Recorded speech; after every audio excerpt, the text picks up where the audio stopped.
Welcome to Fair Game. I'm Kristine Leahy. My guest today played 12 seasons in the NBA, 7 of them with the Boston Celtics, was a 3-time All-Star, and won a championship with the Miami Heat. Antoine Walker is here. Thank you for coming in. Yeah, thanks for having me. So like me, you are from Chicago. You played high school basketball with Donovan McNabb. And then both of you played in college, Syracuse and Kentucky. You beat him. How much do you bring that moment up to Donovan McNabb? All the time. Yeah. We did play 4 years together, so it was great because he was a two-sport athlete, and he was actually a good running mate. You know, he was a nice Robin. You don't kind of get digs at him for that? Oh yeah, without question. But see, he didn't play the national championship game. He was on the team, so I can't really.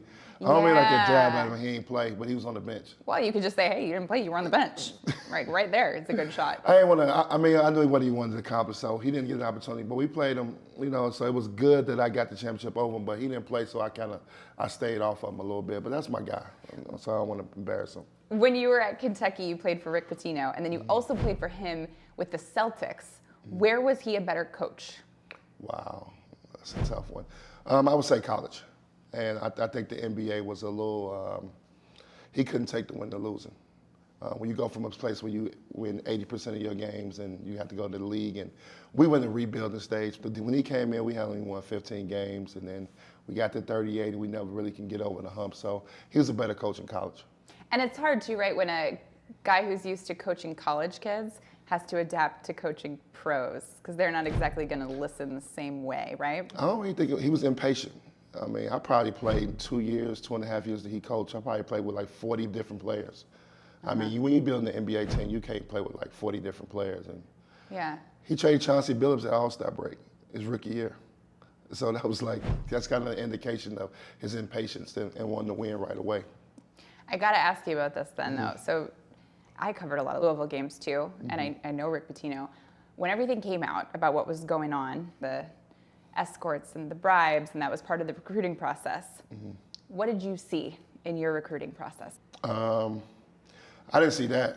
I felt bad for him because I know the type of person he is.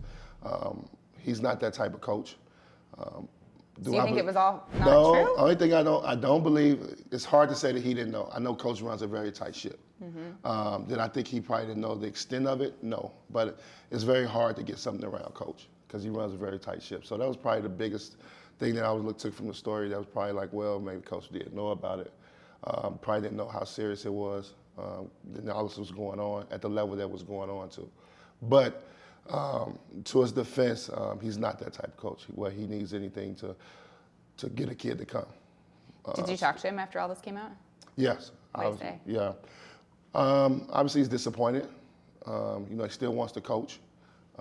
His legacy is on the line. I mean, he wants to be known as obviously he's a Hall of Fame coach, and now right now, that's what people remember him for, before the scandals that went on at Louisville. And I think, obviously you feel unfair about that because he is a great coach and he still wants to coach. Your 96 draft class was absolutely legendary. It was you, Kobe, Allen Iverson, Steve Nash, Ray Allen, Stephon Marbury. Is that the best draft class of all time? I mean, obviously, I guess I'm not being too biased, but I believe so. Yeah. I have this open discussion all the time with my family, friends, and people about that class. I mean, it's incredible. And then, you got to think about it. You got Steve Nash went behind me. You got Kobe Bryant, who's, these two guys are going to be Hall of Famers. Then you think about Allen Iverson being the first pick.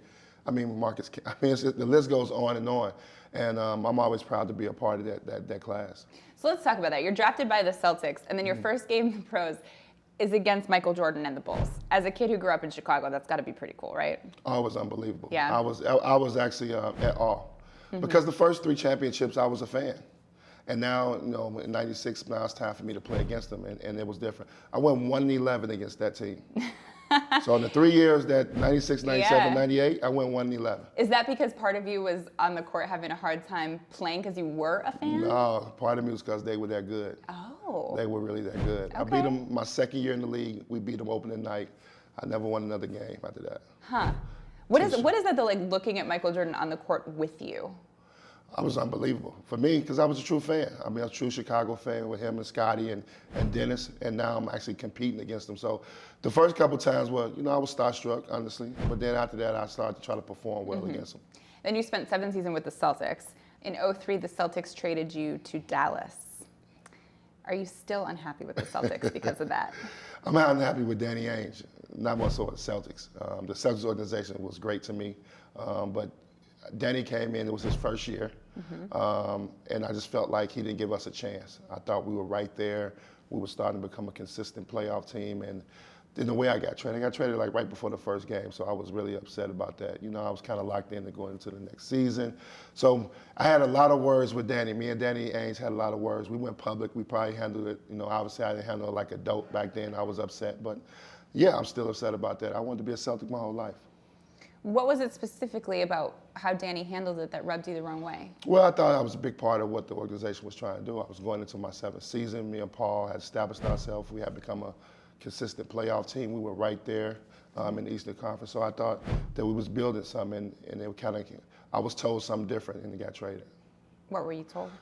I was told we was going to build something. We were going to build build a team and be there. But obviously, you know, it's different. Every GM comes in, they like their certain players. I don't think I was one of Danny's guys, and he decided to move me on. How often do you think about what could have been? I don't know more because I ended up getting a championship of my own, going to Miami and getting me a championship. So I didn't. I think if they would have got one in 2008 and I never got one, I would have probably been upset. But when I got one, I was fine. In 2005, you started playing for the Heat. Shaq was there, D-Wade was there. You guys win a championship. I really want to know everything about the parties. Like, how much celebration was going on in that time? A lot. I always tell stories that I never partied and played basketball like that in my life.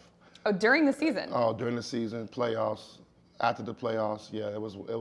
Wow. It was one of those situations in Miami. That's setting a really bad example, though, because now guys who are watching this are like, oh, cool, so we can just party like crazy and still win a championship. Yeah, but I mean, I don't know if people know Pat Riley in the system in Miami, but you got to be in the best shape of your life. I was also in the best shape of my life. How are you in the best shape of your life and partying like that? Practicing 3.5, 4-hour days. You got the bird bump into the candle. You know. Okay, tell me the best party story. The best party story? Because that's a crew that you got there. I mean, we had so many. I would say that one of the best ones is when we won it all. We went to Miami, and the whole team, the following night, we went to the strip club. Okay. We probably spent like $150,000 in singles. In singles? Yeah. That's a lot of singles. Yeah. And who was there? The whole team. The whole team. Yeah. So $150,000 collectively. In singles. In singles. Huh. I don't even know, like, how many racks is that? It's up there. Yeah? But that probably was the best time we Okay. had. That was our party when we got back in from Dallas. Were you doing the shimmy there? Yeah. Yeah? Of course. Do you remember the first time you did the shimmy? In college. What started it? I was like always one of those like a dancer, you know, and I would always dance around. And on our team, we used to always play around. So one time I got a dunk in the game, and I just started shaking after the dunk. But see, we used to have to press it. So it was really hard for me to really get the dance in college, if that makes sense. Okay. Because we had to get back in the press. Yeah. So I didn't have time to really celebrate. Yeah, I hear what you're So saying. I started in college, and then when I got pro, I continued to do it.